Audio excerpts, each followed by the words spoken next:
लोकसभा चुनाव में हार के बाद पूर्व केंद्रीय मंत्री डॉक्टर महेंद्र नाथ पांडे पहली बार चंदौली पहुंचे। इस दौरान पूर्व केंद्रीय मंत्री डॉक्टर महेंद्र पांडे ने प्रेस वार्ता की। उन्होंने अपनी हार स्वीकार करते हुए कहा कि जनता तक अपनी बात पहुंचाने में कमी रह गई। उन्होंने कहा कि मेरा जीवन संघर्षों से भरा रहा, मैं जनता के साथ जुड़कर अधूरे विकास कार्य को पूरा करूंगा। पाइपलाइन में जो भी विकास कार्य चल रहे हैं, डबल इंजन की सरकार में बचे हुए कार्य को पूरा करेंगे। प्रेस वार्ता के दौरान महेंद्र नाथ पांडे ने राहुल गांधी द्वारा बनारस से प्रियंका के लड़ने पर प्रधानमंत्री की हार के बयान को बचकाना बताया। उन्होंने कहा कि जो प्रियंका गांधी चुनाव लड़ने से भाग रही हैं, वो प्रधानमंत्री के सामने क्या चुनाव लड़ती।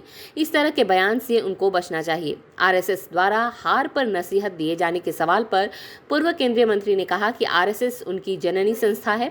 उनके सुझाव और निर्देशों को पार्टी लगातार मानती रही है। निकट भविष्य में भी उस पर अमल करेगी और कमियों में सुधार लाएंगे। दिल्ली में पानी की किल्लत के सवाल पर उन्होंने कहा कि दिल्ली के एलजी हरियाणा सरकार से बात कर रहे हैं और इस समस्या को सुलझाने में लगे हुए हैं। स्ट्रीट बस के लिए चंदौली से अशोक कुमार जायसवाल की रिपोर्ट। आप चुनाव लड़े तीसरी बार, परिणाम आपके पक्ष में नहीं रहा, तो क्या मानते हैं इसे कहाँ कमी रह गई? निश्चित तौर से मैं ऐसा मानता हूं कि मेरे ही प्रयास में जनता तक अपनी बात पहुंचाने में और समाज के सभी वर्गों का आशीर्वाद पाने में, मेरे प्रयास में और मेरे चुनावी अभियान की टीम के प्रयास में कहीं न कहीं कोई कमी रह गई, जिसके चलते ये थोड़े मतों की हार नसीब हुई और जिसका पार्टी को एक सीट और बढ़ने से रुक गई। हम लोग उसका आगे अध्ययन करके कोशिश करेंगे कि ऐसी कमियां भविष्य में किसी चुनाव में ना। डॉक्टर साहब, जब चुनाव परिणाम आ गया है, आपके पक्ष में परिणाम नहीं रहा, तो एक चर्चा शुरू हो गई चंदौली में कि 10 सालों में जो विकास कार्य हुए और जो पाइपलाइन में थे विकास कार्य, उनका अब क्या होगा। क्योंकि केंद्र में सरकार है, आपकी उत्तर प्रदेश में सरकार है, तो लोगों में एक अभी भी आपको लेकर के उम्मीद है, तो किस तरह से इसको क्रियान्वित करेंगे जो योजनाएं पाइपलाइन में है? जी, मैं इस बात को अभी प्रेस में स्पष्ट किया और पुनः आपके माध्यम से स्पष्ट करना चाहता हूँ कि जो विकास ऑन प्रोसेस हैं, जो चल रहे हैं, वो सब 100% पूर्ण होंगे।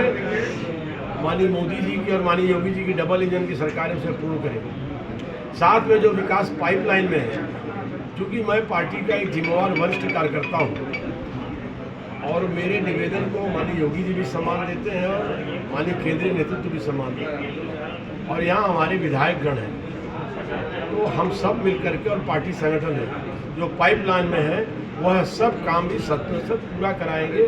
आपके माध्यम से मैं चंदौली संसदीय सीट की जनता को ये भरोसा देता हूँ। डॉक्टर साहब, एक सवाल है, कल राहुल गांधी थे अमेठी रायबरेली में, धन्यवाद सभा थी उनकी। उन्होंने कहा कि अगर हमारी बहन प्रियंका गांधी वाराणसी से चुनाव लड़ती तो प्रधानमंत्री नरेंद्र मोदी 2-3 लाख वोट से हार जाते।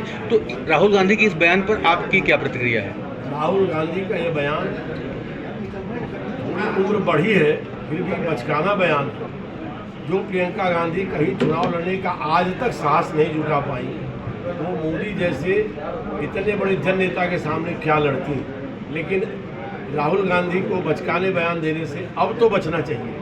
आरएसएस ने कहा है कि जो उनका ये रियलिटी टेस्ट है, जो मिली हार है, ये रियलिटी टेस्ट है, जनता के बीच में नहीं जाना, इस तरह के किसी संगठन समय समय पर बहुत से ऐसे विचार देता है, जिन सब विचारों को हम सब उस पर मंथन करते हैं, अनुसरण करते हैं और संगठन एक सतत प्रक्रिया, और सतत प्रक्रिया में जितने भी ऐसे चिंतन मनन आएंगे कि कहाँ से क्या गैप है, कहाँ से क्या चीज़ें हैं, उनकी समीक्षा करके उसमें निश्चित तौर से पार्टी का केंद्रीय नेतृत्व, प्रदेश नेतृत्व सुधार करेगा और कार्यकर्ताओं को आवश्यक दिशा निर्देश देगा। भाजपा चंदौली सहित प्रदेश में करारी हार का सामना कर रही है।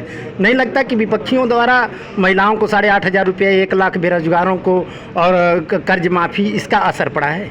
निश्चित तौर से कहीं न कहीं कुछ ऐसे भ्रमात्मक प्रचार हुए हैं, जैसे जगह जगह संविधान खतरे में, आरक्षण खतरे में, जिसका कोई न सिर था न पैर था। जैसे भूत किसी ने देखा नहीं है, वैसे आरक्षण खत्म होने का भूत, संविधान समाप्त होने का भूत, ऐसा दुष्प्रचार हुआ जिससे कहीं न कहीं बहुत से ऐसे इलाकों में भोली भाली जनता प्रभावित हुई है। हम सब निकट भविष्य में उन सब जनता के लोगों तक जाएंगे और उनको सजग करेंगे कि चुनाव तो बाद में भी आएंगे, अभी आगे विधानसभा आएगी, लोकसभा फिर आएगी, अवसर आते रहेंगे। ऐसे दुष्प्रचार का शिकार आप न हो, आप सही नेताओं को चुनें, सही पार्टी को चुनें और निश्चित तौर से जनता इस यह भ्रम दूर होगा और जनता जो उत्तर प्रदेश में थोड़ी सी कमी आई है वह जन समर्थन भविष्य में बढ़ेगा, ऐसा मेरा विश्वास है। भट्टराई जी, केंद्र में आपकी सरकार है, दिल्ली में पानी को लेकर हाहाकार मचा है, क्या कहना चाहते हैं?